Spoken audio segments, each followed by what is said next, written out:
The 16-inch MacBook Pro has had a huge refresh. Refreshed, redesigned, reinvigorated.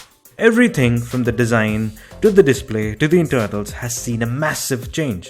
For the better? Maybe. We will reveal everything in our detailed review for it. But for now, these are our first impressions of the new 16-inch MacBook Pro. From the first sight, this MacBook looks nothing like what we have been accustomed to for the past few years. This one is boxy and bold with its design and heavy with its weight. Most of the surface is now completely flat and the corners, instead of being sharp, are rounded.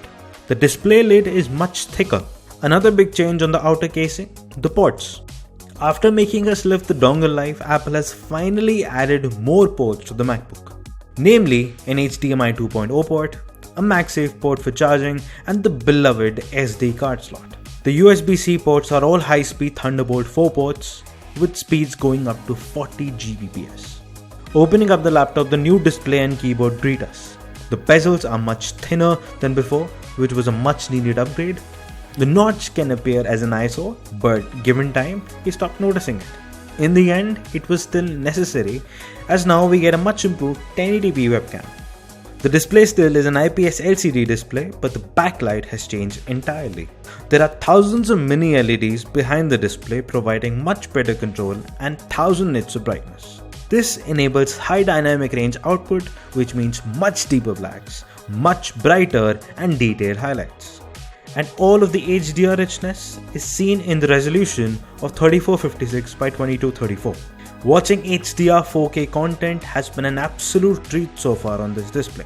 Using the laptop anywhere has not been an issue in any way because of the amazing level of brightness. And every little animation and transition appears much smoother because of the ProMotion display, which has a variable refresh rate of 24Hz to 120Hz. Right below the display is the new all-black keyboard. It looks great as it acts as a great contrast to the silver surface around it. It performs much like the keyboard on the M1 MacBooks, but the big change with these new MacBooks is the removal of the touch bar. The row function keys is back.